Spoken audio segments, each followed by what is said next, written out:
Good morning, insan. Okay, sige, check na natin to.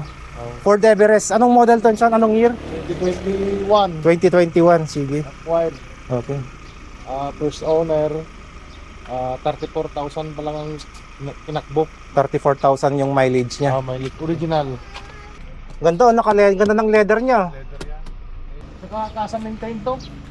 May ano pa yan? May ano tawag dun? Yung Booklet. Tapos na yung warranty pero Okay. ano pa rin sa kasa pa rin lang. So, alaga talaga ng kasa to. Alaga ng kasa. Tsaka maganda, walang mga makikitang mga kahit anong mga gasgas niya. Talagang well maintained siya eh. Pero may power ano naman yan sa likod. Ah, ganda. Power. Ayan, automatic na. 4x2. Kompleto na yung mga matings niya. Dito pa yung mga matings niya. Kompleto lang. Subukan ko lang umuha. So, ito siya. Malambot yung. Gusto mong babaan yung dito sayaw. Tapos sa kabila, iba yung temperature niya. Iba yung temperature niya. Ang ganda pala. Kahit sa likod, pwede rin. Comfort, very comfort. Gusto niyo mga gustong comfort, pwede to. 35,912 original Legit yan. mileage yan. Original. Oo.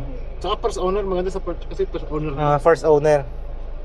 Under kay, yung pangalan niya, kay Joey. Oo. Under po sa isa sa mga anak ni Uncle. Ito kasi kaya binibenta na kasi wala namang gumagamit. Walang gumagamit.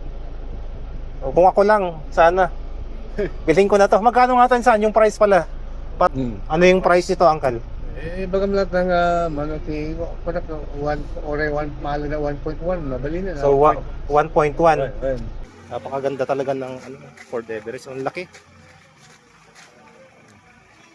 So sa mga naghahanap po, dito lang po yan sa Barangay Ligaya, Aglipay, Quirino. Tabi lang po ng highway. Pag nakita mo yung bahay na malaki doon, tsaka eto po. Yan po yung bahay nila. Reason for selling nila, hindi na nagagamit kasi lahat ng anak niya ni Uncle may sariling sasakyan kasi. Ito meron silang Innova, may Hilux, tapos yung Grand Starex. So hindi na siya nagagamit.